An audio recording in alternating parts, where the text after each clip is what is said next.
The big question: how is the spirit of the Renaissance represented in Leonardo da Vinci's ideas and accomplishments?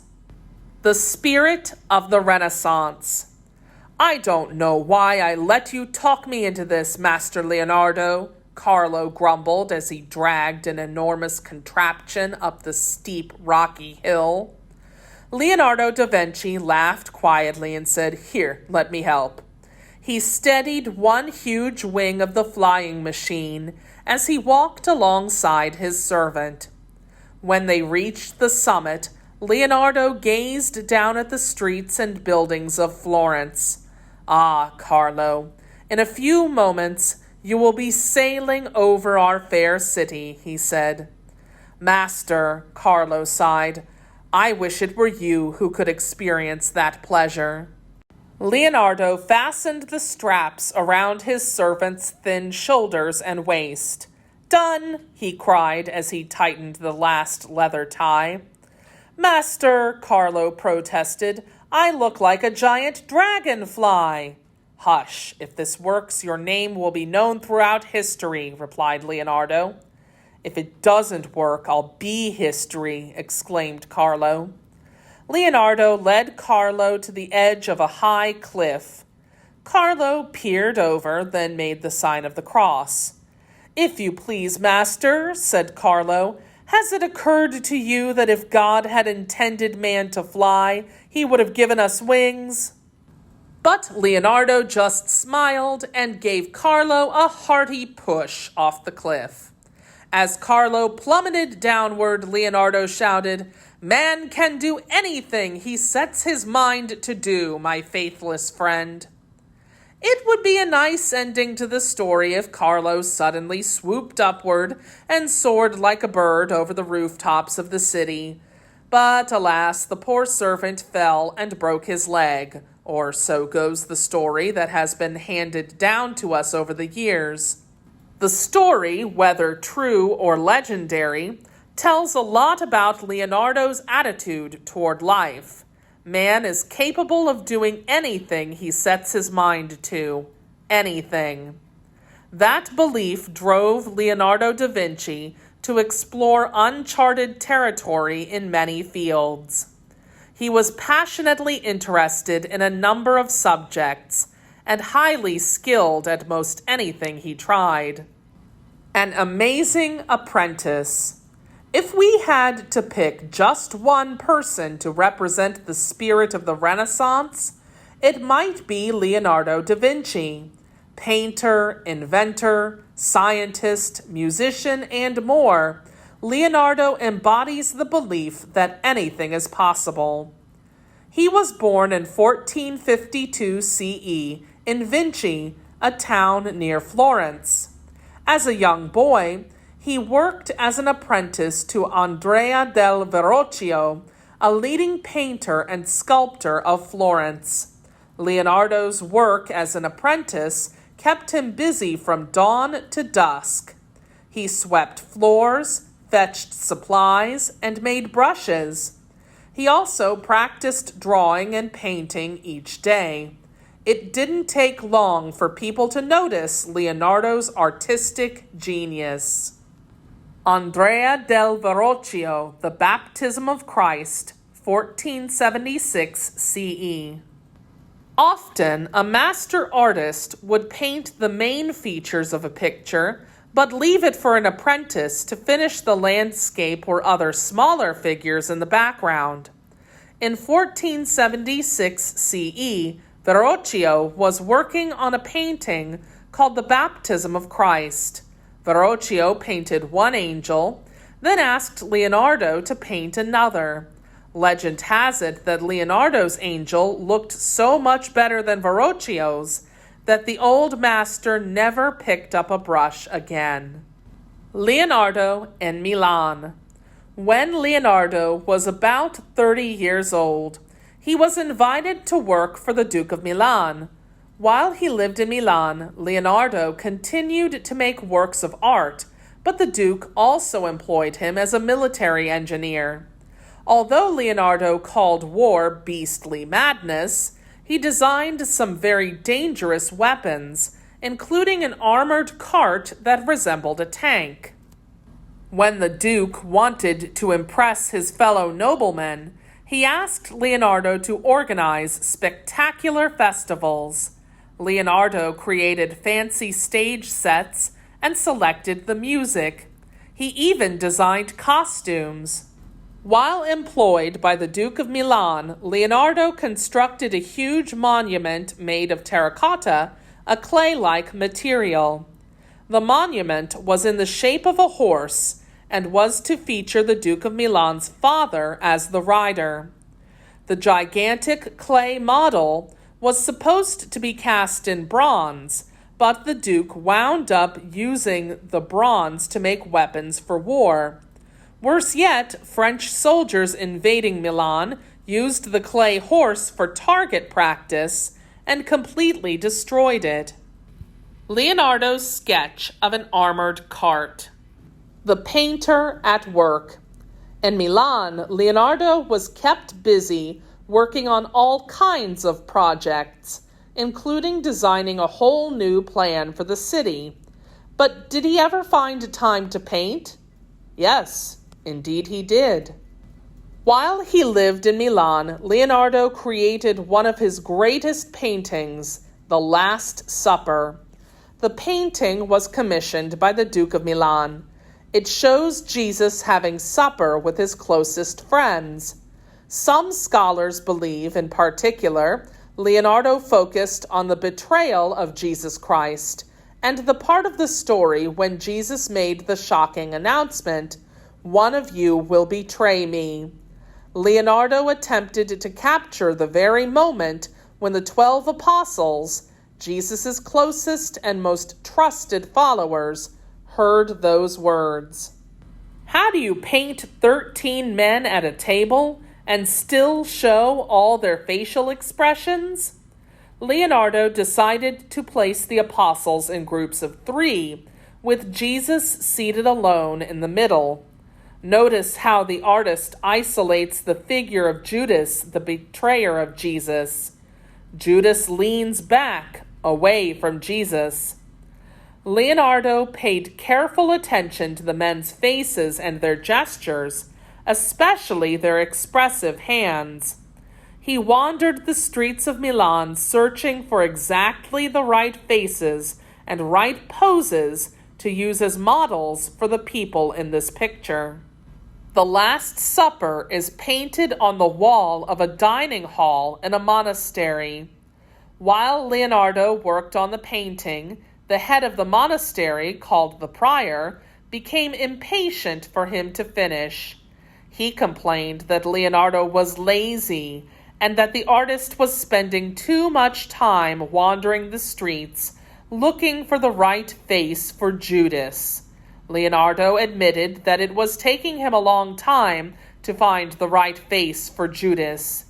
But he said to the prior, "If you're in a great hurry, then I could always use your face."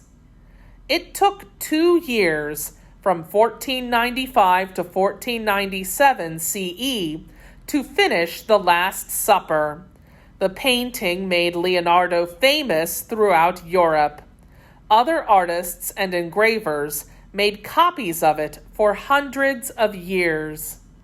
Leonardo da Vinci, The Last Supper, 1495 to 1497 CE.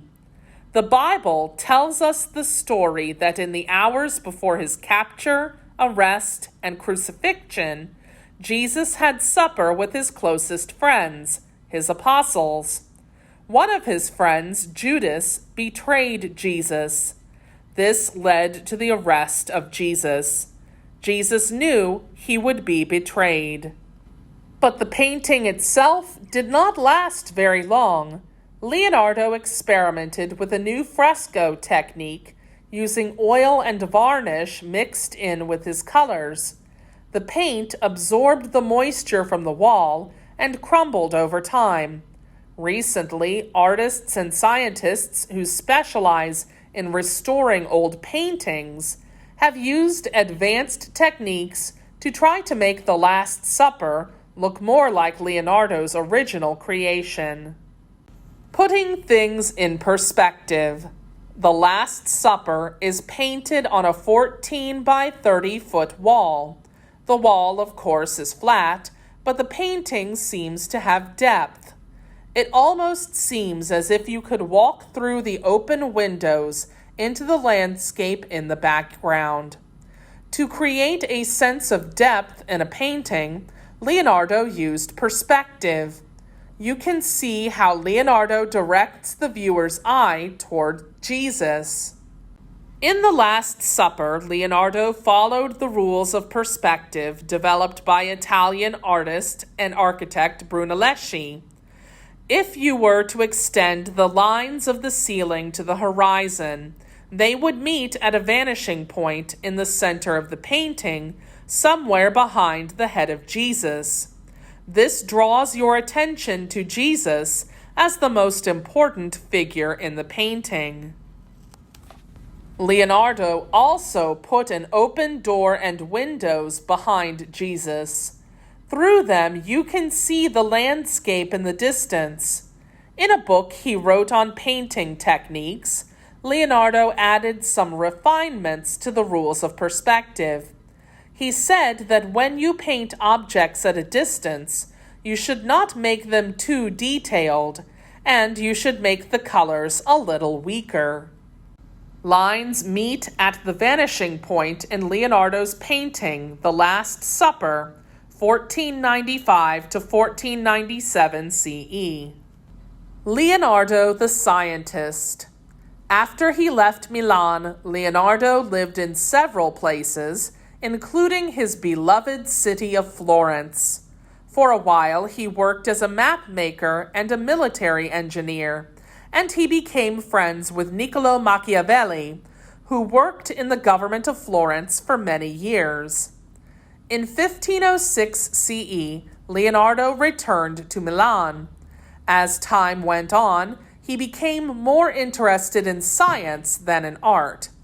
In fact, at one point he wrote that he could not bear the sight of a paintbrush. When Leonardo looked at the sky and saw birds soaring gracefully through the air, he wondered, how can man fly too? Being Leonardo, he got to work and designed several devices. He tried to make a model based on the way bats flew. He boarded up the windows of the room he worked in so no one would know if his flying machine failed. It didn't work. Still, Leonardo's attempts were far from total failures. In the course of his studies, he developed some of the basic ideas for parachutes and helicopters. Leonardo explored almost every field of science, including optics, geology, botany, physics, and engineering. He made great advances in the study of anatomy.